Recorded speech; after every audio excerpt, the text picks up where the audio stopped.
What if I told you the richest man in the world was once called lazy and too distracted? At 13, he hacked his school's computer. At 20, he dropped out of Harvard. And by 30, he was a billionaire. This is how Bill Gates changed the world, and how you can too. Welcome, my amazing friends. This is Learn English with Stories. 365, the channel where we grow our dreams and improve our English. Together, one story at a time. Today, we're diving deep into the real, emotional, and powerful life of a boy who was once just like many of us. Restless, curious, and misunderstood. He wasn't the best student. He didn't enjoy rules, but he had something special, a passion for learning and a vision for the future. That boy would grow up to build Microsoft and change the world. Yes, this is the true story of Bill Gates.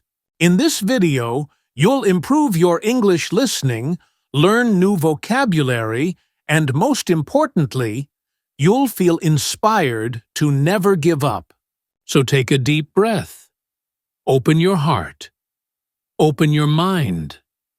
Because this is not just a lesson in English, it's a lesson in possibility. Let's begin the story of how a bored student became a tech legend. Part 1. Childhood of Curiosity. Bill Gates was born on October 28, 1955, in Seattle, Washington, USA. His full name was William Henry Gates III, a name passed down from his father and grandfather.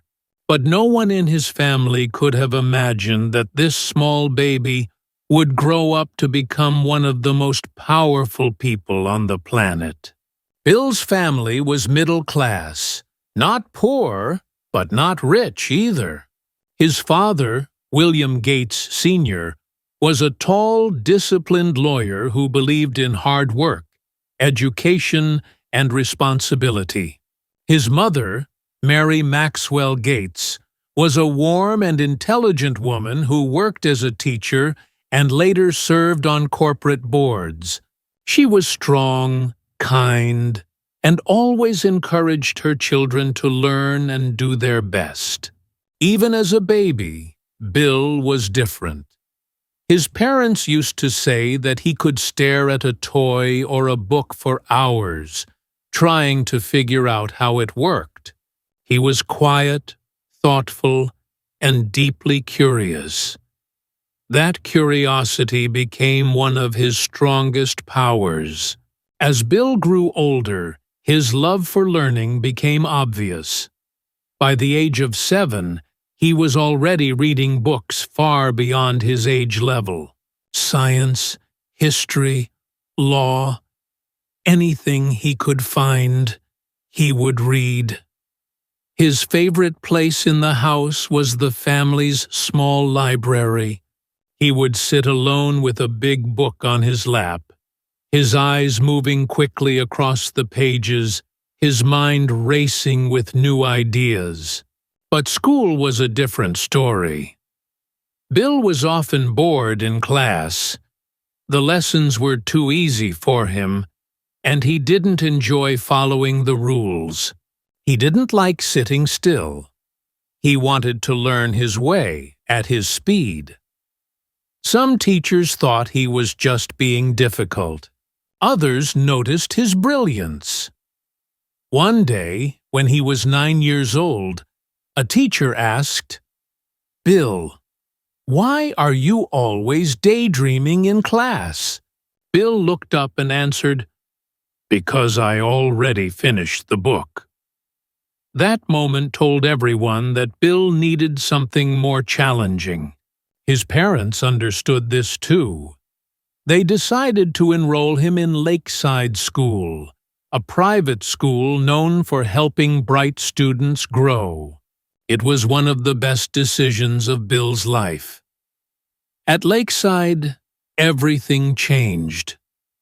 For the first time, he felt challenged and excited.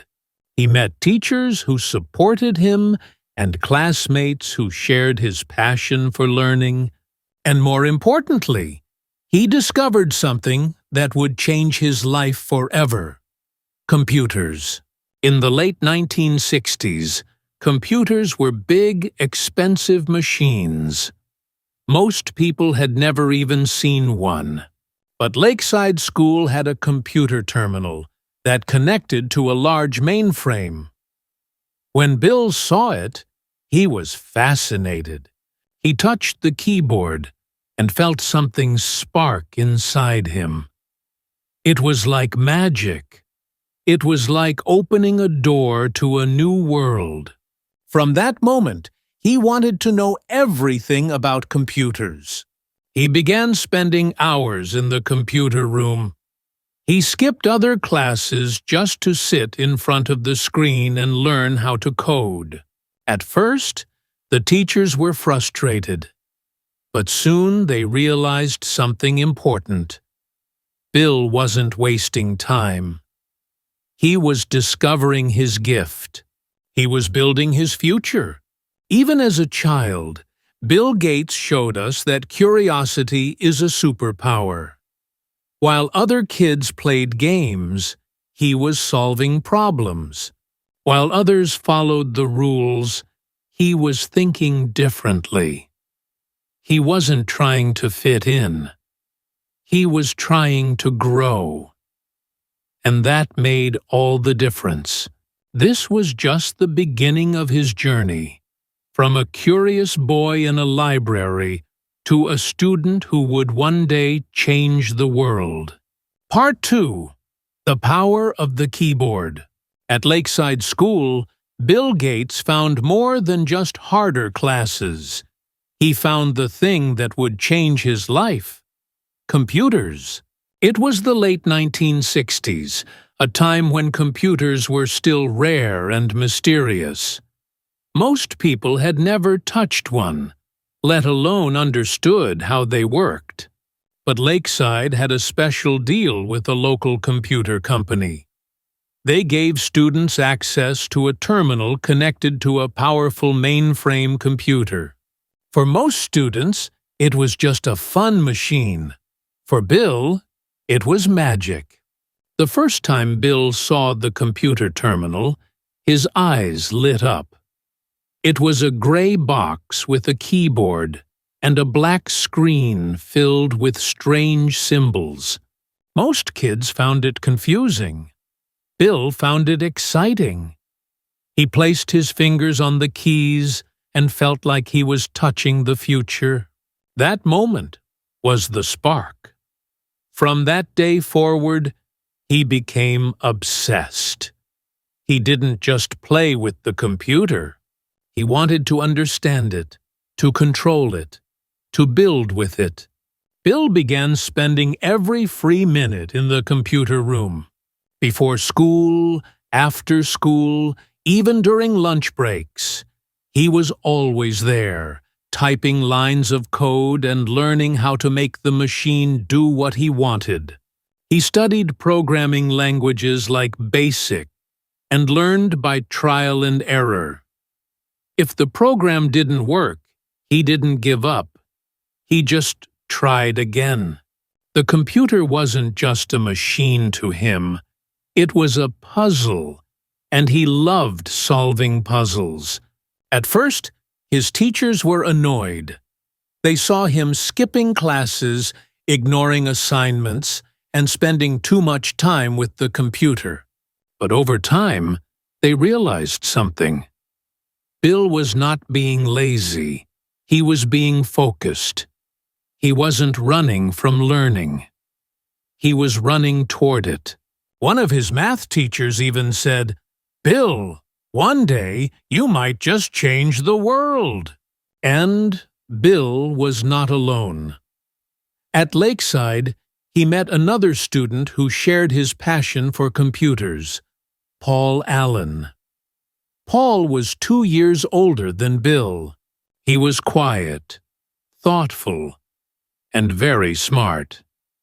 Bill was energetic, outspoken, and full of ideas.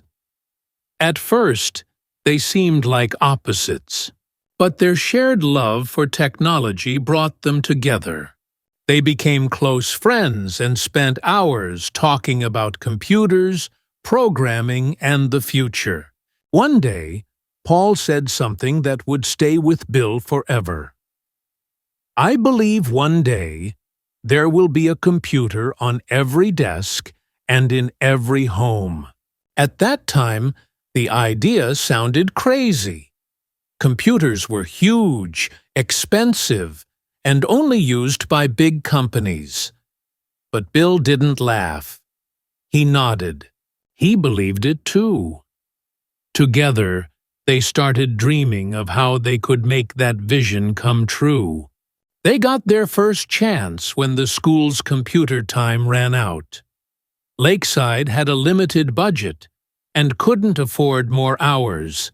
But Bill and Paul didn't want to stop learning.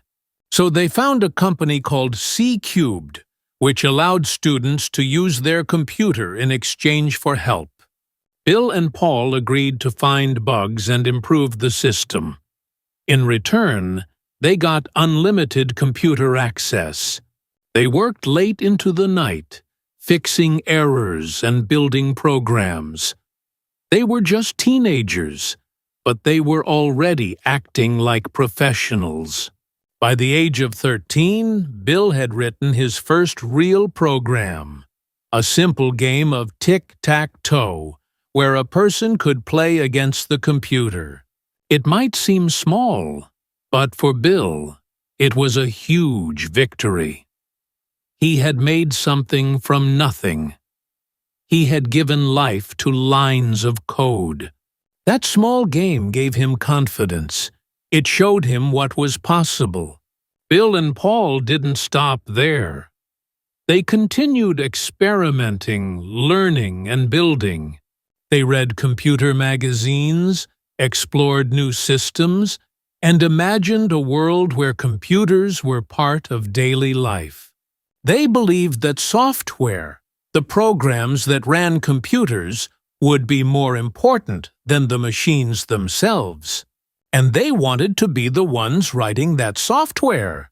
While most teenagers were thinking about school dances or weekend plans, Bill and Paul were thinking about business. At just 15 years old, they started their first company together. It was called Dropout. Their idea was simple: create a system that could read and process traffic data from city roads. They built a small device and sold it to local governments. It wasn't a huge success, but it was their first taste of entrepreneurship. They learned how to sell an idea, how to deal with clients, and how to build a product that solved a real problem. Through all of this, Bill stayed focused. He was not interested in popularity or sports. His passion was computers, and he followed that passion every single day. He once said, "I never took a day off in my 20s. Not one." That mindset started here, as a teenager in a small school with a big dream. The keyboard was no longer just a tool for Bill. It was a bridge from imagination to reality. A bridge from being a restless student to becoming a world-changing inventor. And every time he typed, he was stepping closer to the future he believed in. This was just the beginning. The journey from the school lab to building Microsoft was still ahead, but Bill Gates had already found his path. Part 3. Finding Paul Allen. Sometimes, one friendship can change everything. For Bill Gates, that friendship was with Paul Allen. At Lakeside School, computers were still new and exciting. Most students used them like toys. But Bill wasn't just playing. He was studying them like a scientist. And then he met Paul. a quiet, thoughtful boy who was just as obsessed with computers as Bill was. They were very different in personality. Bill was loud, energetic, and confident. Paul was shy, calm, and more serious. But the moment they started talking about code, something clicked. They spoke the same language, the language of technology. They became a perfect team. Bill loved competition. He loved solving problems fast. Paul was more patient and thoughtful. He liked deep thinking and planning. Together, they balanced each other out. After school, they would sit in front of the computer for hours, typing, testing, fixing bugs, and dreaming about the future. They read every computer magazine they could find. They studied new programs. They didn't just want to use software. They wanted to create it. Then one day, Paul said something that would shape their future forever. He looked at Bill and said, "One day, there will be a computer on every desk and in every home." At that time, the idea seemed impossible. Computers were the size of refrigerators and cost as much as a car. Only big companies and universities had them. But Bill didn't laugh. He nodded. He believed it too.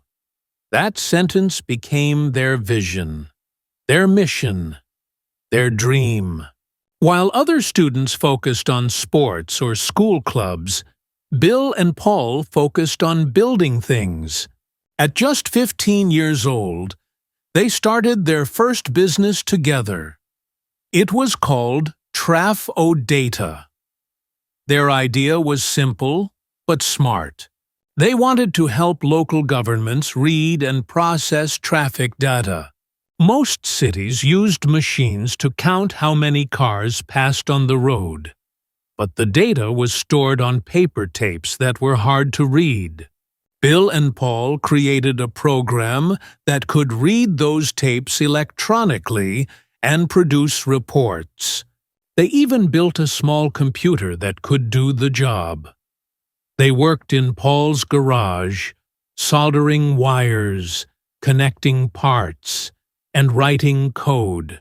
It was messy. It was hard. But it was exciting. They were doing something real, something important, and they were only teenagers. When they presented Trafo data to local city engineers, many people were surprised. They couldn't believe these two high school boys had built something so useful. The business didn't make a lot of money, but it taught them something more valuable. It taught them that their ideas could become reality. It taught them how to sell, how to talk to clients, and how to work under pressure. It gave them confidence. Bill also learned something else. He loved being in charge. Even though Paul was older, Bill often took the lead. He was not afraid to make decisions. He pushed hard. He wanted to win. Sometimes this made people uncomfortable, but it also made him a strong leader. Paul respected that. He knew Bill's energy and drive were special. As they continued to work together, their vision grew stronger. They didn't want to just write small programs. They wanted to build software that would change the world. They believed that the computer revolution was coming. They wanted to be ready. They wanted to lead. At night, Bill would lie awake thinking about code. During the day, he would rush to the computer lab, sometimes skipping meals just to keep programming. Paul was the same. They weren't doing it for money or fame. They were doing it because they loved it. And that love for learning, that deep hunger for discovery, brought them together. Two boys, one vision, and a dream bigger than anyone around them could imagine. The story of Microsoft hadn't started yet, but the bond between Bill Gates and Paul Allen, the partnership that would change technology forever, was already strong. They were no longer just students. They were builders, dreamers, and soon they would become pioneers. Part 4. College Dropout or Visionary. By the time Bill Gates finished high school, he had already built a company, written computer programs, and dreamed of changing the world. But like many young people, he still followed the traditional path. In 1973, Bill entered Harvard University, one of the most famous schools in the world. For many, getting into Harvard is a dream. But for Bill, it was just the next step on his journey. A step that wouldn't last long. At Harvard, Bill studied mathematics and computer science. He met brilliant students and experienced life at one of the top universities. But something didn't feel right. While other students focused on classes and grades, Bill's mind was still filled with computer code and big ideas. He spent more time in the computer lab than in the lecture halls. He skipped parties, skipped sleep, and skipped classes. He was always programming, reading tech magazines, and thinking about the future of software. Then, in 1975, something happened that would change everything. Paul Allen showed Bill a magazine article about a new computer called the Altair 8800. It was small, personal, and powerful. For the first time, a computer was built not for big businesses, but for regular people, hobbyists, learners, and dreamers. Bill's eyes widened. This was it. This was the beginning of the personal computer revolution they had dreamed about. But the Altair had no software. It was just a machine with no brain. Bill and Paul saw a golden opportunity. They could be the ones to write the first software for the Altair. There was only one problem. They didn't own an Altair. In fact, they had never even touched one. Still, they believed they could do it. They called the company that made the Altair and said, "We have software for your computer." It wasn't true. Not yet. But they knew they could build it if given the chance. The company said yes. They gave Bill and Paul a deadline. For the next few weeks, the two friends worked non-stop. They coded day and night. They barely slept. And when they finally tested their software on a real Altair, it worked perfectly. The company was amazed. This was the moment that changed everything. Bill and Paul had just created the first software for a personal computer. That same year, they officially started their own company. They called it Microsoft, a combination of microcomputer and software. It was simple, but powerful. A name that would one day be known all over the world. Bill now had a choice to make. Stay at Harvard and follow the traditional path, or drop out and follow his dream. For most people, leaving Harvard would seem foolish. But not for Bill. He believed in his mission. He knew this was his time.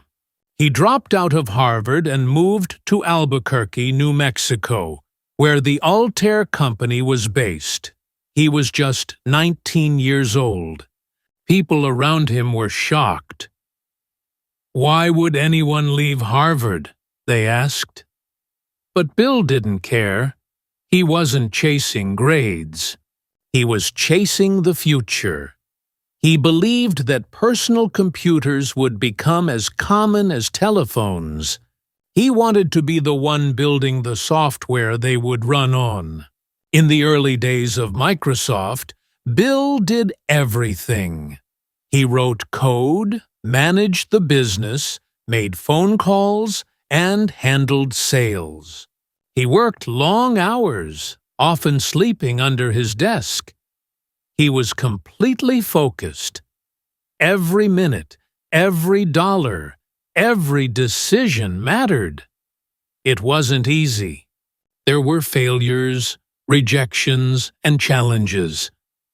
But Bill never gave up. He once said, "If you are born poor, it's not your fault. But if you die poor, it is." That sentence shows how deeply he believed in hard work and learning. He didn't wait for the world to give him a chance. He created his own. From a college dorm room to a small office in New Mexico, Bill Gates was no longer just a smart student. He was a visionary, a young man with a mission to bring computers to every desk, every home, and every hand. The world didn't know it yet, but the computer revolution had begun, and Bill Gates was leading the way. Part 5. The Rise of Microsoft. When Bill Gates and Paul Allen founded Microsoft in 1975, they had only one goal: to create software for the new world of personal computers. At first, their office was small, their resources were limited, and their team was tiny. But they had something more powerful than money or size. They had vision. They believed that one day every home and office would have a computer, and Microsoft would provide the brain, the software, that made those computers come alive. In those early days, Bill worked like a machine.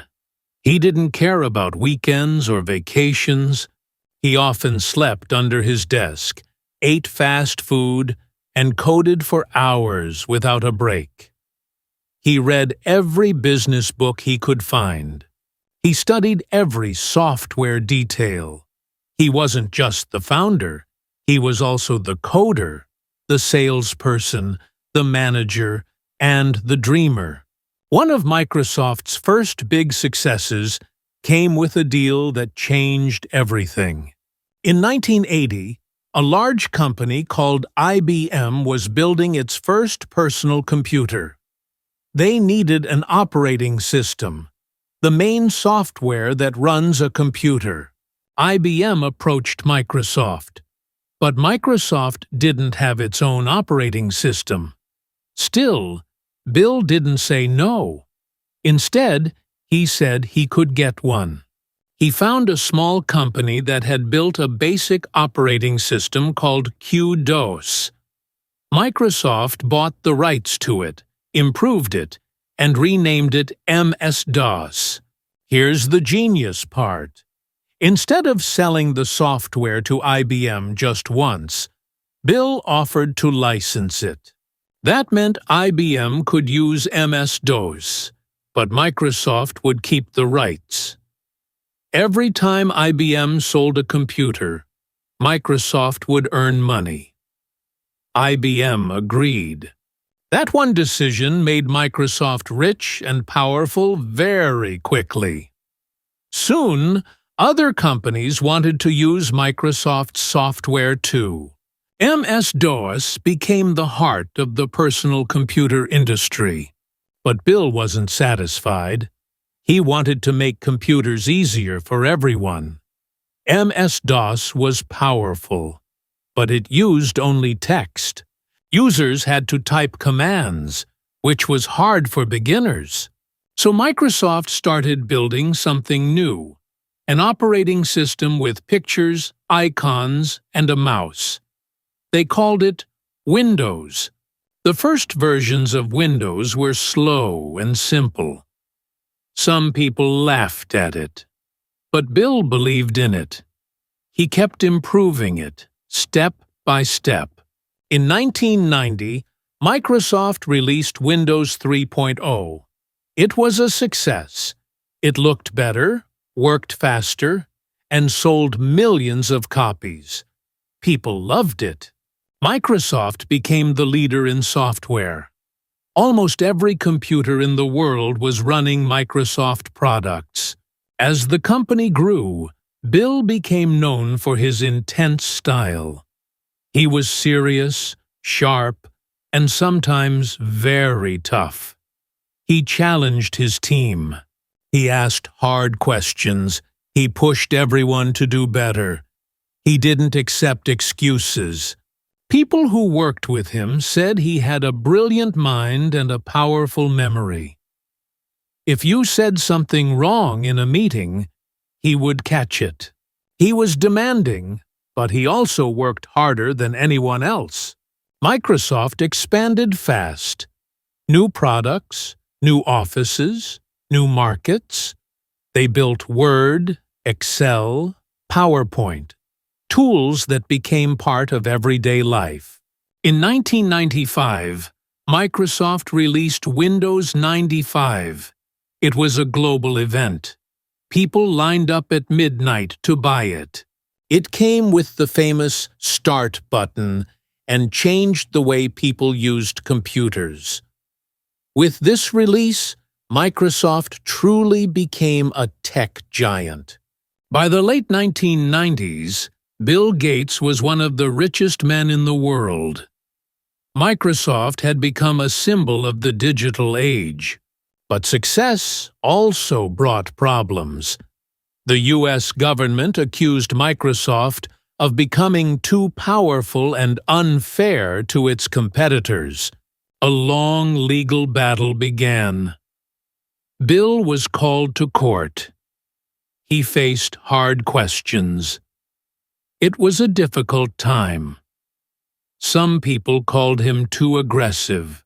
Others said Microsoft had stopped innovating. But Bill didn't give up. He listened. He adapted. He began to change his role.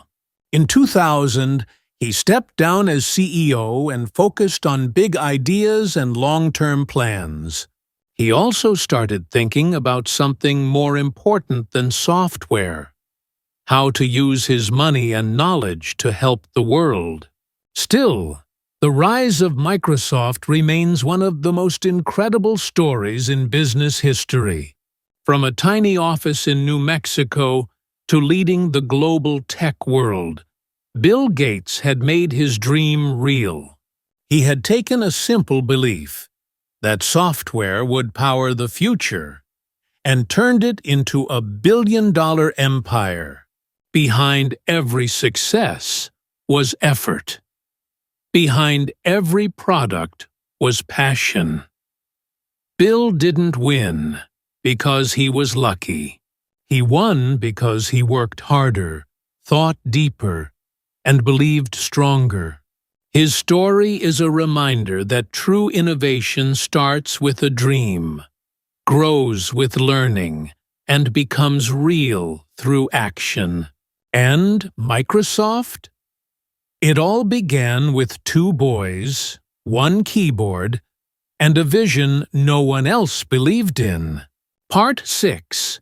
Challenges, criticism, and change. With success came pressure. By the late 1990s, Bill Gates had become one of the most famous and richest people in the world. Microsoft was everywhere, on office desks, in homes, in schools. But with that power came questions. Was Microsoft becoming too big? Was it fair to other companies? Some people said Microsoft used its size to crush competition. Others said Bill Gates was too aggressive in business, too focused on winning. The U.S. government decided to take action.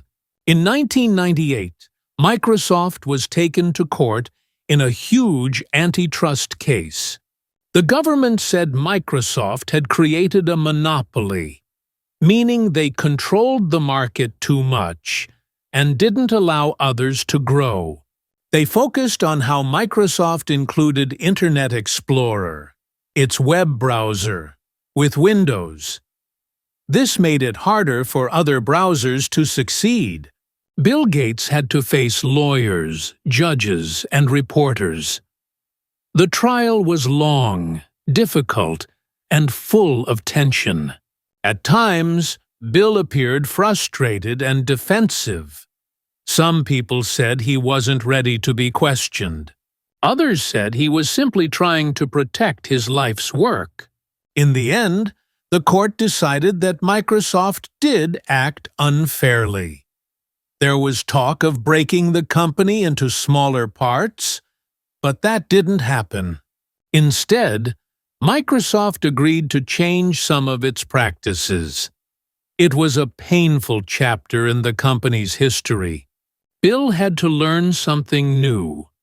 Not just how to win, but how to listen, how to lead with more openness, and how to accept criticism.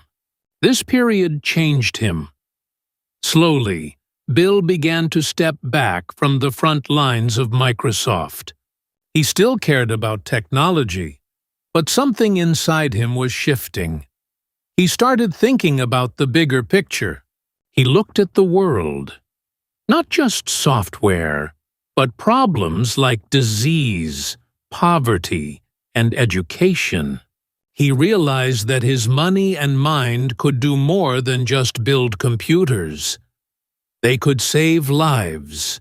In 2000, Bill Gates stepped down as CEO of Microsoft. He handed leadership to Steve Ballmer, his trusted friend and colleague. Bill didn't leave Microsoft completely, but he started giving more time to something new: the Bill and Melinda Gates Foundation.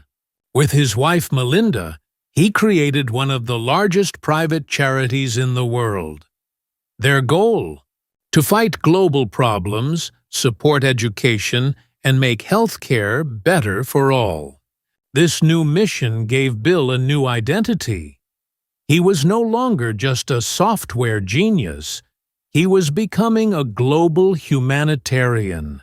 From creating vaccines to supporting schools, from building toilets in poor countries to funding clean water projects, Bill was now working to improve lives far beyond the tech world. Even though he left day-to-day work at Microsoft, the lessons he learned there stayed with him. Focus, curiosity, discipline. These values helped him grow not only as a businessman, but also as a human being.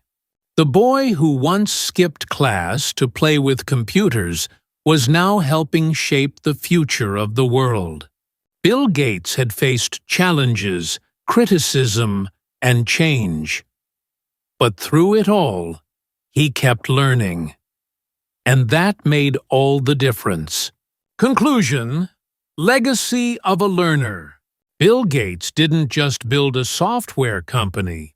He built a mindset, a way of thinking that has inspired millions around the world.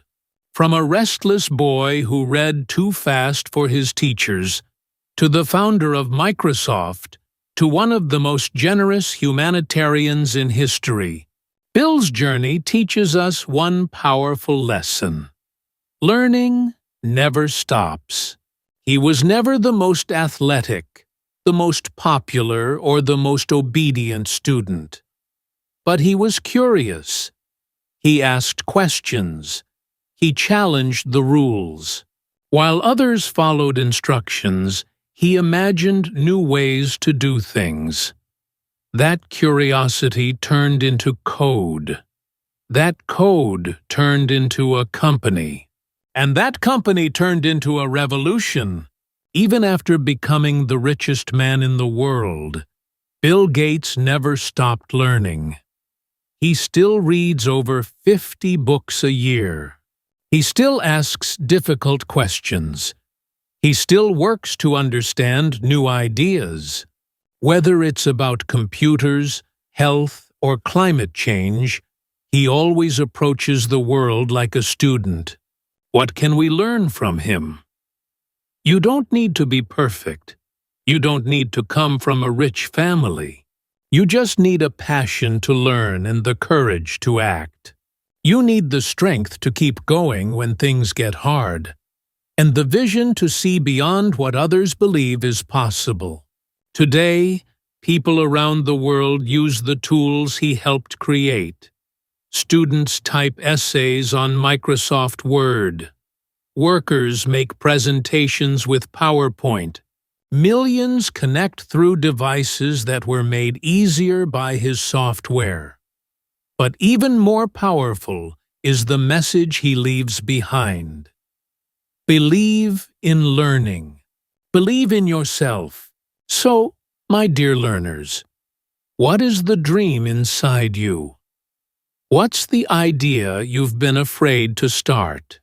Maybe you're just one step, one book, or one decision away from something great. Let Bill Gates' story remind you. Boredom can be a sign that your mind is ready for more. Don't wait for permission to be great. Start now. Start small, but start. And now, I want to hear from you. What's one thing you learned from Bill Gates' life? What's one dream you're ready to chase? Write your answer in the comments. Let's grow together, one word at a time. Thank you for learning with me today on Learn English with Stories 365. Keep dreaming, keep learning, keep going.